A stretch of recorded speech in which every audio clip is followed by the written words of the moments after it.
Một tình báo viên nắm được nhiều thông tin, sức mạnh có thể tương đương bằng cả sư đoàn quân. Việc Trung tướng Yaroslav Romanitsky, tư lệnh quân đoàn châu Âu bất ngờ bị bắt, có thể khiến Nga tổn thất không kể xiết. Tình hình chiến trường Ukraine thay đổi đáng kể sau khi pháo đài Avdiivka bị thất thủ. Quân đội Ukraine phải chuyển sang thế phòng thủ toàn diện trên chiến trường, do hai yếu tố mang tính quyết định. Thứ nhất là khó khăn về quân số do thương vong quá nhiều và thứ hai là do thiếu đạn pháo.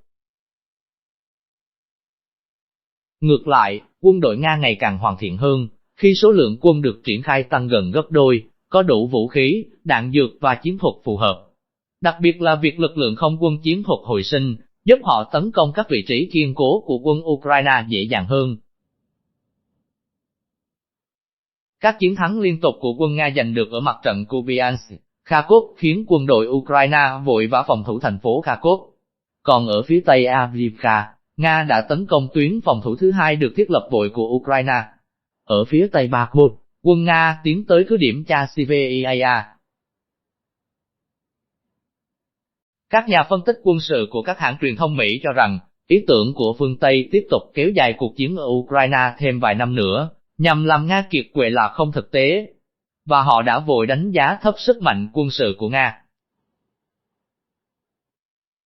Theo các nhà quan sát độc lập, nếu phương Tây không đưa quân can thiệp vào cuộc chiến và không thể cung cấp đủ vũ khí, đạn dược cho Ukraine, thì chiến tranh có thể kết thúc ngay sau mùa thu năm nay.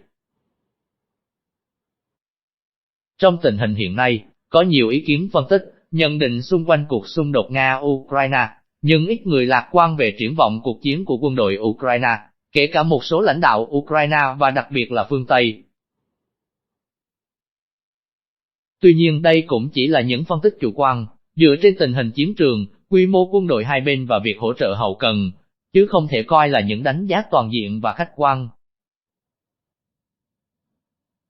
Hơn nữa, chiến tranh hiện đại dựa vào sức mạnh toàn diện, trong đó lợi thế về nhận thức chiến trường theo thời gian thực, cũng không thể thay thế hoàn toàn bằng lợi thế về quân số và vũ khí của đối phương. Có một câu nói trong nghệ thuật chiến tranh, nếu bạn biết kẻ thù của mình và biết chính mình, bạn có thể chiến đấu trăm trận mà không gặp nguy hiểm. Hiểu rõ thực lực của mình thì dễ, nhưng khó có thể hiểu rõ những thay đổi về thực lực và hành động của đối phương, đây thực sự là một việc rất khó khăn.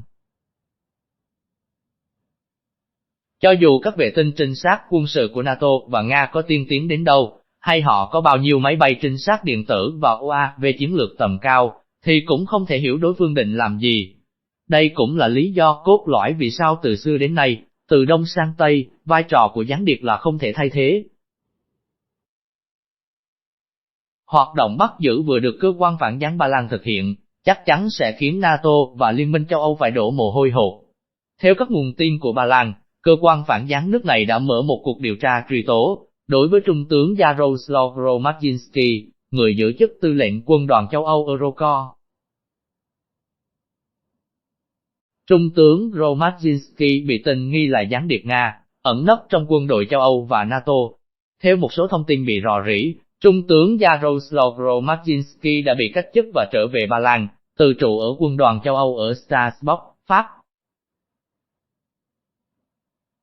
Trước khi nắm quyền chỉ huy luân phiên 2 năm của Eurocorps vào tháng 6 năm ngoái, ông Romanitsky là cố vấn cho Tổng tham mưu trưởng quân đội Ba Lan.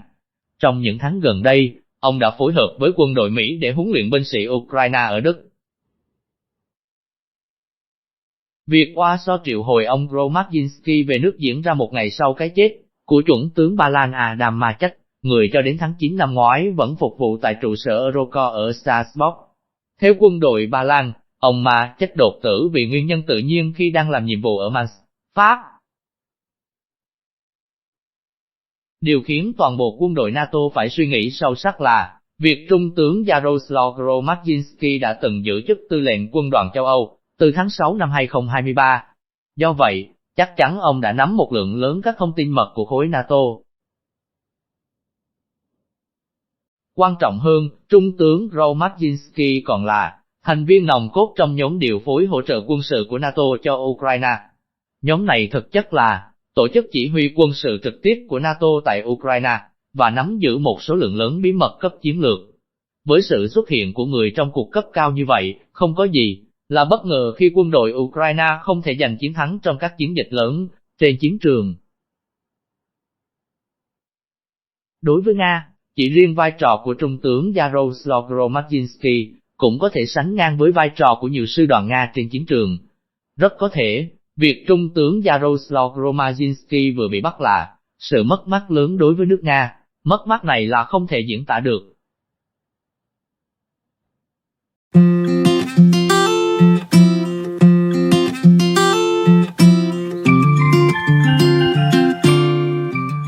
Thật sốc, Tổng thống Nga Putin là người đầu tiên biết về những thông tin tuyệt mật của NATO. Nhưng có lẽ ông cũng không ngờ gián điệp của Nga lại ẩn náu sâu đến vậy. Thông tin Ba Lan bắt được điệp viên cấp cao nhất của Nga trong lịch sử NATO, một trung tướng chỉ huy của quân đoàn châu Âu Eurocorps, đã bị cáo buộc là gián điệp của Nga. Nếu thực sự như vậy, thì đây là một con cá lớn. Các phương tiện truyền thông quốc tế như Reuters của Anh, Russia Today, RT của Nga đều đưa tin sốc này, khi vào ngày 28 tháng 3, Bộ Quốc phòng Ba Lan thông báo đã cách chức tướng Yaroslav Gromyzhinsky khỏi chức tư lệnh quân đoàn châu Âu và triệu hồi về nước. Việc Warsaw triệu hồi tướng Gromyzhinsky về nước diễn ra một ngày sau cái chết của chuẩn tướng Ba Lan Adam Marsak, người cho đến tháng 9 năm ngoái vẫn phục vụ tại trụ sở Eurocorps ở Strasbourg. Theo quân đội Ba Lan, ông Marsak đột tử vì nguyên nhân tự nhiên khi đang làm nhiệm vụ ở Mons, Pháp.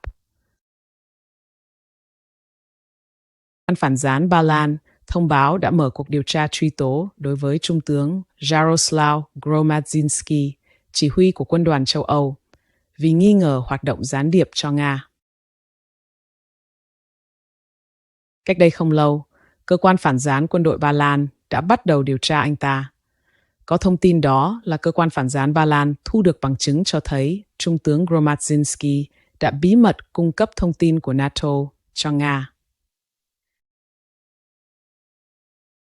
Kết quả là Trung tướng Gromyzhinsky đã bị cách chức và triệu hồi về nước từ trụ sở quân đoàn châu Âu ở Strasbourg, Pháp. Trước khi là tư lệnh quân đoàn châu Âu, Trung tướng Gromyzhinsky là tư lệnh sư đoàn bộ binh cơ giới số 18 của Ba Lan và từng là cố vấn cho Tổng tham mưu trưởng quân đội Ba Lan. Quân đoàn châu Âu Eurocorps là sản phẩm của sự hợp tác quốc phòng châu Âu sau chiến tranh lạnh, được thành lập theo sáng kiến của Pháp và Đức. Đây là một lực lượng đa quốc gia châu Âu được mở rộng trên cơ sở Lữ đoàn hỗn hợp Pháp-Đức, Nguyên Thủy. Ngay từ khi thành lập, Eurocorps đã được hình dung như một cấu trúc an ninh đối trọng của NATO. Từ năm 1993 đến năm 1996, 3 quốc gia khác liên tiếp tham gia là Bỉ, Tây Ban Nha và Luxembourg. Từ năm 2002, Thổ Nhĩ Kỳ, Hy Lạp, Ba Lan, Italy và Romania đã gia nhập với tư cách là các quốc gia liên kết. Nay, Eurocorps bao gồm một lữ đoàn hỗn hợp Pháp-Đức, một sư đoàn bộ binh cơ giới Đức, một sư đoàn thiết giáp Pháp, một sư đoàn bộ binh cơ giới Tây Ban Nha, sư đoàn thiết giáp Ba Lan, với tổng quân số khoảng 60.000 quân. Chỉ huy của Eurocorps luân phiên 2 năm một lần, và Trung tướng Gromyzhinsky đảm nhận vai trò chỉ huy của Eurocorps từ tháng 6 2023. Tướng Gromyzhinsky cũng là thành viên của nhóm hỗ trợ quân sự NATO cho Ukraine. Hỗ trợ quân sự NATO là tổ chức chỉ huy quân sự trực tiếp của NATO, chi viện cho Ukraine và nắm giữ một số lượng lớn bí mật. Trước khi bị miễn nhiệm, Trung tướng Gromyzhinsky đang chỉ huy NATO huấn luyện giúp quân Ukraine ở căn cứ Wiesbaden, Đức. Trước đó, Ukraine đã nghi ngờ có những rò rỉ thông tin nghiêm trọng trong quân đội Ukraine kể từ năm ngoái, thậm chí còn phóng đại khi nói: ngay khi kế hoạch phản công của Ukraine được đệ trình trong NATO, lập tức nó sẽ xuất hiện trên bàn làm việc của Tổng thống Nga Putin. Cho rằng xưa nay người Ba Lan có lòng căm thù sâu sắc đối với Nga, tại sao lại có sĩ quan quân đội cấp cao làm gián điệp cho Nga? Hầu hết người Ba Lan ghét Nga, nhưng cũng có một số người Ba Lan yêu nước Nga. Sử có nhiều người Ba Lan tự coi mình là người Nga, có lẽ nổi tiếng nhất là thanh kiếm đỏ trừng phạt của Liên Xô và người sáng lập Cheka, tổ chức tình báo, tiền thân của KGB sau này, Felix Edmundovich Dzerzhinsky.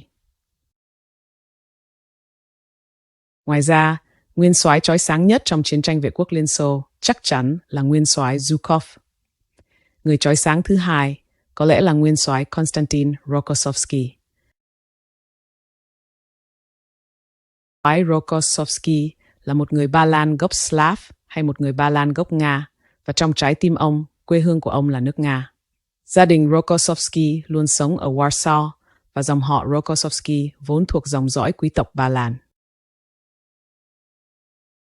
Tháng 5 năm 1949, nguyên soái Rokossovsky được bổ nhiệm làm Bộ trưởng Bộ Quốc phòng Ba Lan và được phong quân hàm nguyên soái Ba Lan. Năm 1952, ông trở thành Phó Chủ tịch Hội đồng Bộ trưởng, tương đương Phó Thủ tướng Chính phủ Ba Lan. Công tác tình báo của Nga ở châu Âu luôn rất hiệu quả. Một trong những lý do chính khiến Nga có khả năng hoạt động trên trường thế giới là nhờ tính chuyên nghiệp của cơ quan tình báo Nga. Cơ quan phản gián của Nga như SB, cơ quan an ninh, SVR, tình báo đối ngoại và GRU, tình báo quân đội hàng năm tuyển dụng và đào tạo một số lượng lớn điệp viên hoạt động ngầm ở châu Âu. Do vậy cũng dễ hiểu tại sao các kế hoạch phản công của Ukraine đã bị lộ từ khi còn là ý tưởng. Còn các bạn nghĩ sao? Hãy để lại bình luận bên dưới. Nếu thấy hay xin quý vị hãy hoan hỉ cho chúng tôi một like và chia sẻ với mọi người để giúp kênh phát triển. Đồng thời hãy đăng ký kênh và bật chuông thông báo để không bỏ lỡ video mới của chúng tôi. Xin chào và hẹn gặp lại vào video sau bạn nhé.